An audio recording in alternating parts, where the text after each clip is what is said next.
We're starting in Singapore, Changi Airport Terminal 4. I'm flying Hainan Airlines with a 19-hour layover in Hainan before heading on to Chongqing. I chose this because it's the cheapest flight I could find, and the upside is I get about half a day to look around Hainan. Not bad at all. Before you land in China, your phone becomes your map, your wallet, your transport, basically everything. So here are the 6 apps I highly recommend you download and set up before you arrive. And if you can, get a Hong Kong SIM card.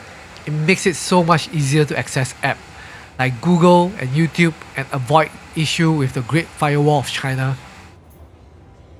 First up, it's Amap, Gaode. This is the map that works best in China. Metro stations, walking routes, and finding places, especially hotels, is just way easier than relying on Google Maps here. The second app is Railway 12306. If you're taking high-speed rail, this is the official train app. I use it to track schedules, manage tickets, and confirm station and seat details. You can also refund tickets using the app, but you do have to pay a penalty. And you also get one chance to reschedule your train timing.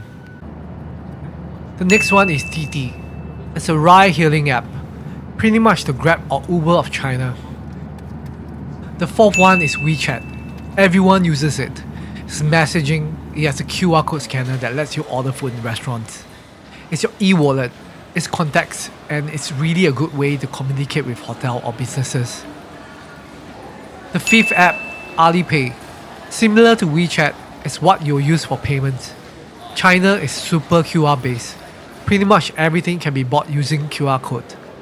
So once this is set up, your whole trip becomes a lot smoother. Last one, Meituan. Food, deals, movie tickets, book tours, hotels, all that. You can pretty much do everything on it. Of course, you can also use Trip.com, Agoda, Klook, and other apps. You might get a better deal, you might not. Best tip is to use everything and compare. That's what I did. Lastly, bring a power bank with a 3C label. Domestic flight in China can be really strict about this, so don't get caught. Once I arrived at Haikou's Meilan Airport, I headed straight to the e-hailing car park. Since I've only got 19 hours here, I'm grabbing a TT to my next location, Qilou Old Street.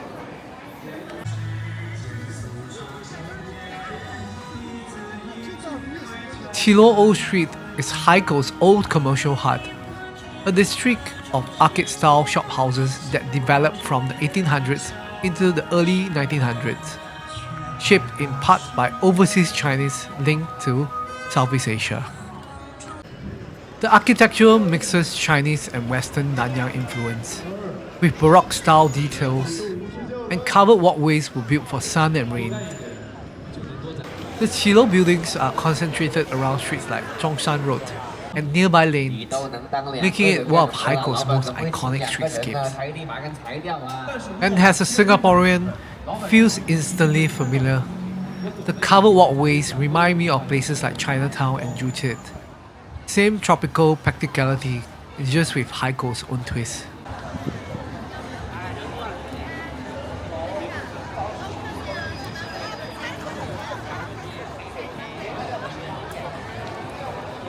Once I got here, I just slowed down and walked along the arcades. The best time to visit, I think, is late afternoon into the night, because you catch the last bit of daylight.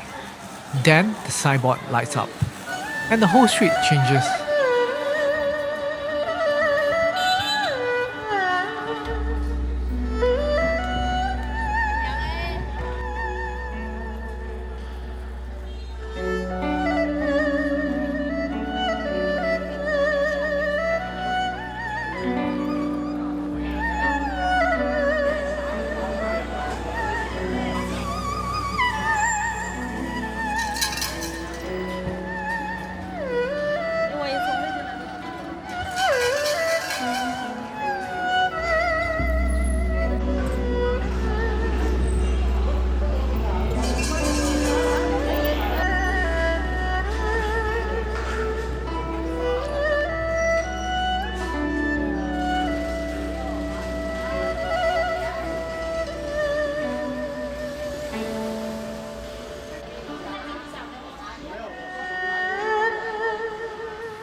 I wandered into one of the side lanes and suddenly turned into a local market. Stalls selling fresh meat and vegetables. People bargaining. Knife shopping. Everything moving fast in a tight space. It felt less tourist street and more like a real slice of daily life tucked right behind the main street. And that's where I saw live turtle being sold. As a turtle lover, couldn't stay there for long, so I quietly moved on.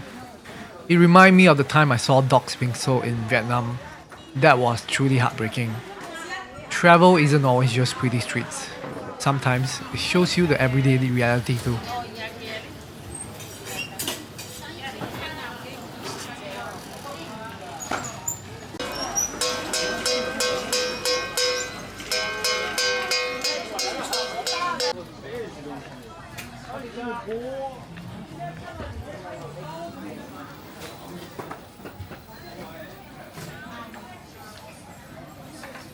After that, I walked a bit further and saw a pet shop selling puppies and kittens.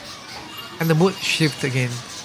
It's kind of wild how Qilou can go from tourist vibe, local market, to everyday neighborhood life in just a few turns.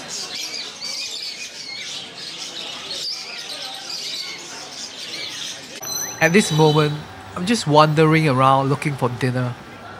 I was actually thinking, what should I eat? There's so many options. Hot pot, roasted meat, noodles, snacks everywhere. And I could easily just pick the first thing I see. But then it hits me. I'm in Hainan. So of course, I have to do it properly. I'm hunting for Hainanese chicken rice. The original one.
It was a really long walk through the neighborhood, but it was honestly nice.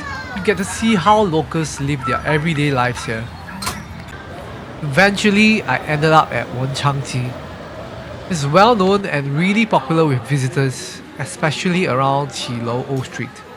It's kind of a safe pick, and it's one of those places that get recommended everywhere online. And it's funny what we call Hainanese chicken rice in Singapore actually has its roots here. A lot of early Hainanese migrants brought their cooking to Southeast Asia. Over time, the Singapore version evolved. The rice got more fragrant, the sauces get punchier, and the whole dish becomes its own thing. So tonight, I'm basically tasting the sauce and comparing it to what I grew up eating back in Singapore. This meal was 45 RMB. The taste is familiar, but the texture is different. The skin has that jelly feel, but not quite like the one back in Singapore. The chicken is a lot firmer, even a bit tough to bite. And honestly, there wasn't much meat. You also get to mix your own sauce. It's similar yet different. The stir-fried vegetables that came with the set were actually pretty decent. Overall, it was an enjoyable meal. After the meal, I headed over to Century Park for a bit of a stroll, partly to help digest and partly to catch the night scene. There was a little bit of light drizzle, but it was fine. But I'm also here for another reason. to visit the Haikou Yundong Library. Haikou Yundong Library, also called the Cloudscape of Haikou, is a public seaside library designed by Amap architects and officially put into use in 2021. It's built in Century Park along Haikou's Bay and is famous for this smooth, cave-like shape made from one continuous sweep of white concrete, almost like something carved out by wind and water. The holes and skylights bring in natural light, and the curved opening turn the sea and sky into part of the interior experience. It was also built with some serious precision, using CNC 3D modeled foamwork to get those curves right. At night, it feels even more surreal. The white curves catches whatever light is left, and the whole place turns quiet and sculptural. It's like a beacon of light in the middle of the park. Unfortunately, to get inside, you need to scan a QR code and join the queue system, so I could only admire it from the outside.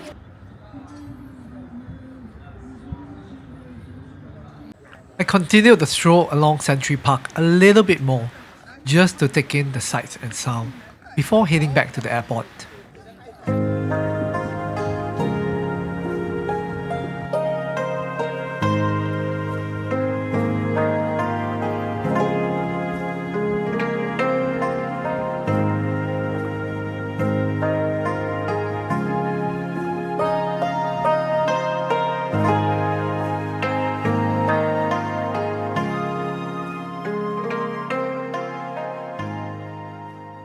Somehow after that stroll, I got a little hungry again, so I'm just walking around the airport looking for food.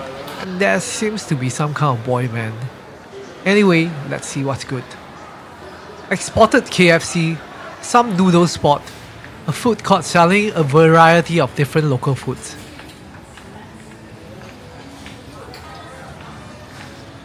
And then, the holy grail of fast food, McDonald's.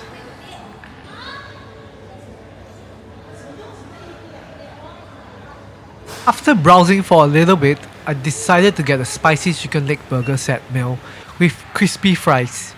I'm guessing this is basically their version of our McSpicy. Just hoping I don't get diarrhea. The burger tastes really similar to our McSpicy. Kind of like the chicken rice earlier.